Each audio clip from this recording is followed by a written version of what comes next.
3। नमस्कार, मैं सुशील तिवारी हिंदू आर्मी से। देश में जो हाहाकार चल रहा है, उदयपुर की घटना को लेकर जो कन्हैया की निर्मम हत्या हुई, उस पर जो है मतलब आप देखेंगे तो प्रतिदिन कुछ न कुछ नया हो रहा है। इसके बजाय कि उन दोनों जो विधर्मी हैं जिन्होंने गला रेत कर हत्या कर दी कन्हैया की, उसके बजाय जो है तमाम तरीके के तर्क दिए जा रहे हैं। एक न्यूज चैनल है हेडलाइंस इंडिया, जब वो किसी विधर्मियों के परिवार में जाके पूछता है तो वो मोहम्मद गौस को और मोहम्मद रियाज को मासूम बताते हैं। देखिए क्या विडंबना है, एक व्यक्ति ने कसाई की तरह एक हिंदू की गला रेत कर हत्या कर देता है और उसी के समाज के लोग, जो विधर्मी समाज के लोग हैं, उसको मासूम बता रहे हैं। और वो ये बता रहे हैं कि वो नुपुर शर्मा की बयान की वजह से उसने जो है कन्हैया के बेटे ने और उन्होंने स्टेटस लगाया था तो इसलिए उसको मार दिया। आप समझिए हद तो तब हो जाती है। देखिए मैं इस वीडियो में पहले बता दूं, इस वक्तव्य में ये हिंदू आर्मी का आधिकारिक बयान जरूर है, लेकिन इससे हमारे शब्दों में कहीं भी न्यायपालिका का उल्लंघन नहीं होगा, ये मैं वचन देता हूं।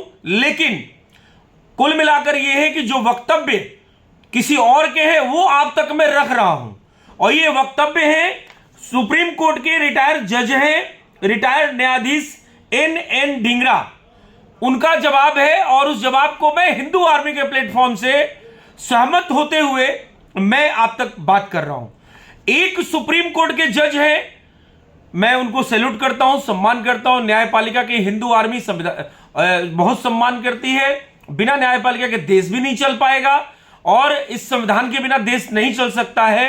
दोनों के लिए हमारे हृदय से जो है वो है, मतलब सम्मान है।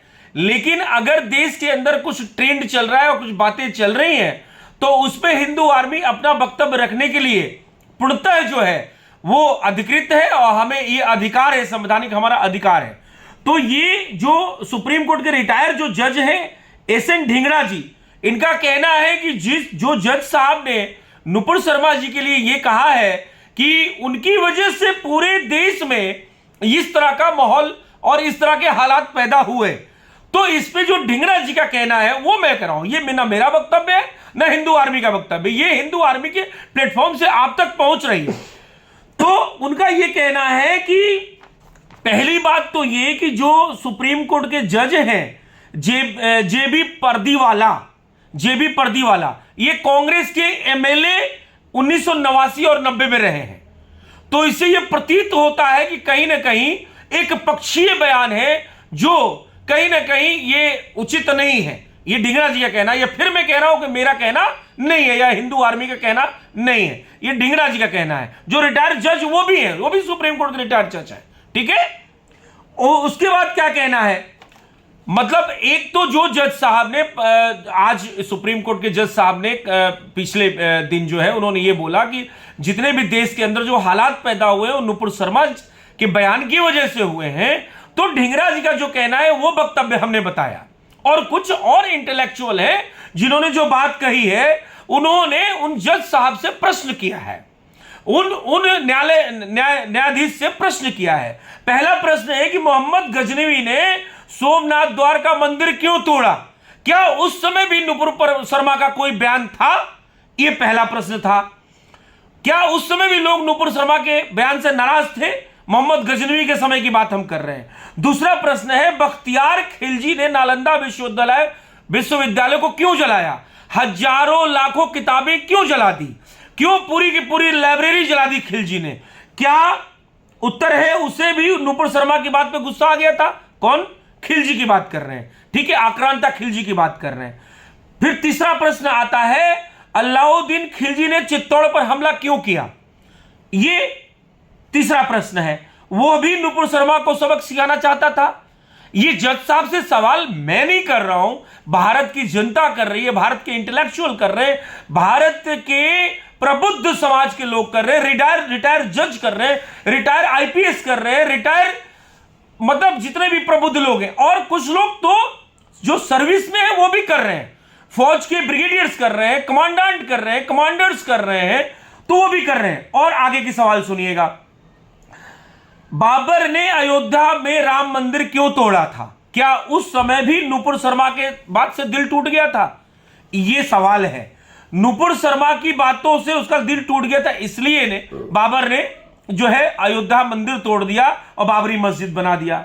औरंगजेब ने काशी और मथुरा क्यों तोड़े थे? क्या उस समय भी नुपुर शर्मा थी?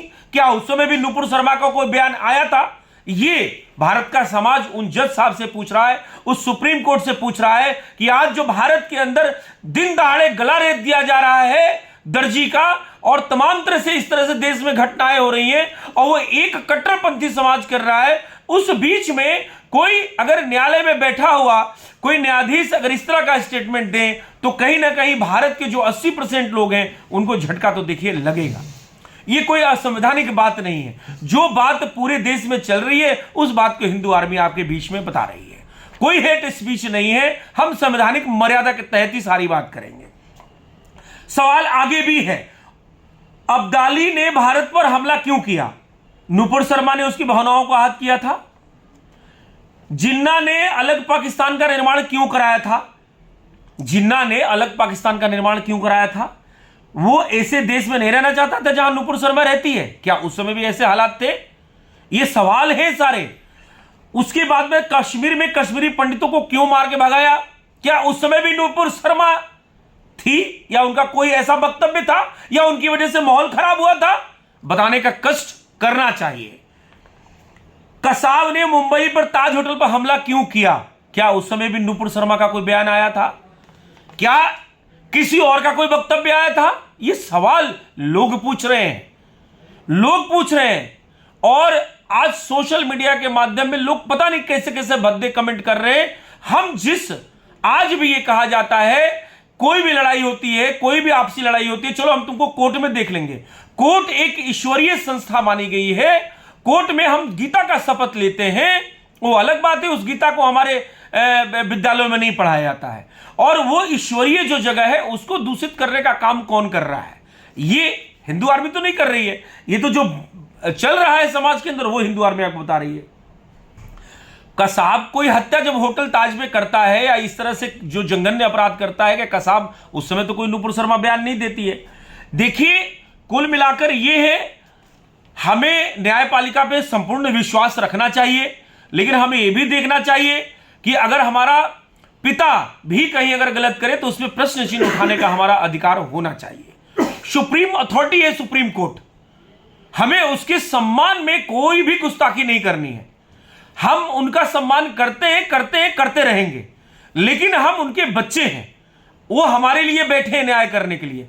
अगर उनकी तरफ से कोई एक बच्चे के लिए एक पक्षीय कार्रवाई होती है, अगर कोई माता पिता होता है एक बच्चे के लिए एक पक्षीय बात करता है, तो उसमें प्रश्न चिन्ह तो उठना चाहिए। अगर एक बाप बेटे और बेटा में भेदभाव करता है तो उसमें प्रश्न चिन्ह उठना चाहिए। कुल मिलाकर यह है कि क्या पाकिस्तान के बंटवारा की जिम्मेदार भी नुपुर शर्मा है? कहने का तात्पर्य ये सवाल सारे देश में उठ रहे हैं। और ये सवाल फिर मैं कह रहा हूं कि ये वक्तव्य हिंदू आर्मी का नहीं है। ये जो समाज पूछ रहा है वो हिंदू आर्मी अपनी आवाज में आपसे पूछना चाह रही है। कहने का तात्पर्य ये कि पूरे भारतवर्ष के अंदर मैं जब भी कोई टीवी डिबेट या इस तरह से डिबेट करता हूं, बैठता हूं, तो उस समय ये सुनने को आ रहा है, एक अजीत अंजुम करके पत्रकार है, वो ये कहता है कि पूरे 20% समाज को इस जघन्य अपराध से मत जोड़ा जाए, जबकि वही 20% समाज आप मोहम्मद गैस को और मोहम्मद रियाज को मासूम बता रहा है। आपसे मैं सवाल पूछता हूं, हिंदू आर्मी ये सवाल पूछती है कि कहां से जो मोहम्मद गैस और मोहम्मद रियाज मासूम हो गए? ये वो कहां से मासूम हो गए? कोई हत्या करने वाला मासूम हो सकता है क्या? दिन दहाड़े गला रेतने वाला मासूम हो सकता है क्या? 26/11 नंबर प्लेट रखने वाला क्या मासूम हो सकता है क्या? कई लोगों को पाकिस्तान से ट्रेनिंग दिलाने वाला क्या मासूम हो सकता है क्या? यह किस तरह का दोहरा मानदंड है? चाहे वो न्यायालय का हो या समाज का हो, समाज किस तरफ जा रहा है? फिर हम बार बार ये कहते हैं, हिंदू आर्मी अपने प्लेटफॉर्म से कई वर्षों से ये बात करती चली आ रही है कि भाई इसका सॉल्यूशन क्या? यही है ये एक ऐसा कट्टरपंथी समाज है जो अपनी जनसंख्या को बढ़ाकर इस देश को कब्जा करना चाहता है, बड़ी बड़ी बिल्डिंगों को कब्जा करना चाहता है, जिसे उसने अफगानिस्तान में कर लिया और अन्य देशों में उसने कर लिया। तो ये कहने का मतलब है कि कब जागा जाएगा? हमारी सरकारों को भी जागने की जरूरत है, हमें जनसंख्या में बात करने की जरूरत नहीं। तो आपने एक द कश्मीर फाइल तो देखी थी, सरकार आप बना भी लें, अभी आपकी वोटिंग परसेंटेज ज्यादा है, लेकिन ये तो कहते हैं, उसमें एक डायलॉग है कि सरकार तुम्हारा लेकिन सिस्टम तो हमारा है। ये वक्तव्य पूरे सोशल मीडिया पे ट्रेंड कर रहा है। कहने का सिर्फ तात्पर्य, आज मैं कोट पहन के आया क्योंकि न्यायालय का था, कहीं न्यायालय बुरा ना मान जाए, तो हम इसलिए देखिए कोट पहन के आए।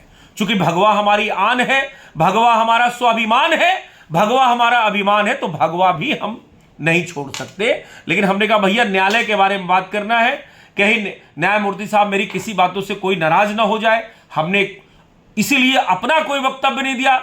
जितने भी हमने वक्तव्य दिए वो रिटायर्ड जज का था, एक जज साहब ढिंगरा साहब का था, या और जो प्रबुद्ध समाज के लोग हैं उनका था, या रिसोर्स सोशल मीडिया था, या कहीं से आया हुआ था हमारे पास में। हमारे अपने कोई भी वक्तव्य नहीं है, मैं बार बार कह रहा हूं, क्योंकि भारत की जो न्यायिक व्यवस्था है उस पर हमें गर्व है। भारत का संवैधानिक व्यवस्था है, उसमें हमें गर्व है। ठीक है, उसमें चेंजेस की जरूरत है, लेकिन हम अगर न्यायालय को अपना पिता समान मानते हैं कि वो न्याय करेंगे, अपना अभिभावक मानते हैं, तो अभिभावक अगर गलत कोई फैसला देता है, गलत कोई टिप्पणी करता है, तो उस पर हमें बोलने का, अपनी बात रखने का अधिकार है। हम कोई भी किसी के अपमान या किसी को ठेस पहुंचाने का हमारा कोई भी जो है हमारी इच्छा या स्वेच्छा नहीं है। यही कहना था। कुल मिलाकर यह है कि कन्हैया लाल की जो निर्मम हत्या हुई, उसमें जो है एक जो कट्टरपंथी समाज है उसको आगे आना चाहिए था और यह कहना चाहिए था कि नहीं, वो हमारे समाज का नहीं है, हम राष्ट्रवादी लोग हैं, हम इसी राष्ट्र के हैं और उससे हमारा कोई नाता नहीं है। लेकिन तमाम विधर्मी पत्रकार, तमाम इंटेलेक्चुअल, तमाम डिबेट करने वाले प्रवक्ता, तमाम ऐसे विधर्मी लोग आके सामने आ रहे हैं, उसको मासूम बता रहे हैं, उनको चुल्लू भर पानी में डूब मरना चाहिए। यही हिंदू आर्मी का कहना है। और जहां तक ये समस्या थी, सॉल्यूशन की बात है, तो बार बार हिंदू आर्मी सॉल्यूशन की बात करती है। एक ही सॉल्यूशन है, एक समान शिक्षा, एक समान नागरिक संहिता और सिविल यूनिफॉर्म सिविल कोड लागू किया जाए, जनसंख्या नियंत्रण किया जाए, हमारे वैदिक शिक्षा को शिक्षा नीति में जोड़ा जाए, रामायण गीता पढ़ाया जाए। यही सॉल्यूशन है, यही मूल सॉल्यूशन है। जनसंख्या नियंत्रण सबसे पहला जो मेन कारण है, नहीं तो इसी तरह से इनकी जनसंख्या फैलती रहेगी और इसी तरीके से ये विधर्म करते रहेंगे और आप इसी तरह से तड़पते रहेंगे। इसलिए सॉल्यूशन की तरफ जाइए। सिर्फ समस्या की बात करना समाधान नहीं है, हमें समाधान की तरफ बढ़ना है। क्योंकि आज एक कन्हैया कुमार है, एक कमलेश तिवारी है, अंकुर शर्मा है, अंकित शर्मा है, तमाम ऐसे लोगों की जघन्य हत्या हुई और सबकी गला रेत के हत्या हुई। चाहे प्रिया सोनी हो प्रतापगढ़ के अंदर, ये जौनपुर के अंदर, और रेप करके और धर्मांतरण नहीं करती है तो हिंदू लड़की को गला रेत के मार दिया जाता है। और इस तरह की हजारों घटनाएं देश के अंदर घट रही हैं, धर्मांतरण हो रहा है। इसको रोकने के लिए हमें समाधान पे जाने की आवश्यकता है, न कि सिर्फ क्वेश्चन उठाने रहना। अब आपको बता दें कि जब न्यायालय से इस तरह से हिंदुओं के प्रति अगर कोई बयान एक जज साहब देते हैं तो हिंदुओं में कितनी ज्यादा जो है दुख का माहौल होगा। एक तरफ तो हमने एक हिंदू भाई खोया और दूसरी तरफ हमारे जज साहब ही हमें कहते हैं कि माफी मांगो। और माफी किस बात पे, आप मुझे बताइए। लोगों में कितना आक्रोश है कि आज उदयपुर में और राजस्थान के किसी भी अधिवक्ता ने यह कह दिया है कि हम कोई भी केस नहीं लड़ेंगे। कन्हैया को मारने वाले जो जघन्य अपराधी हैं, ये विधर्मी हैं, जो राक्षस के वंशज हैं, राक्षसी औलाद है, राक्षसी प्रवृत्ति के ये विधर्मी, इनका केस कोई नहीं लड़ेगा। और आज आपको बता दें, इतना ज्यादा आक्रोश है कि आज जब कोर्ट में गौस को और रियाज को, मोहम्मद रियाज को, मोहम्मद नाम कितना पवित्र है, मोहम्मद रियाज को, बड़ा पवित्र नाम है ना, मोहम्मद रियाज और मोहम्मद गौस को इतनी कुटाई हुई, इतनी कुटाई पब्लिक ने करी है कि आप ये समझ लीजिए कि बस वो बच गए हैं सब। जल्दी से जल्दी कोर्ट को उसको फांसी की सजा देके आक्रोश को खत्म करना चाहिए, इसके बजाय कि नुपुर शर्मा से माफी मंगवाने का ट्रेंड चल रहा है। जबकि जो ढींगरा साहब ने कहा है, रिटायर्ड जज साहब ने कहा है कि सुप्रीम कोर्ट में जो जज साहब ने बयान दिया है उनको किसी बयान के लिए नहीं, वो कोर्ट ट्रांसफर करने के लिए वो मतलब जो है वकील ने डाला था कि भाई कोर्ट को ट्रांसफर करना है, उनका ये सब्जेक्ट ही नहीं था, लेकिन उन्होंने ये बात कही।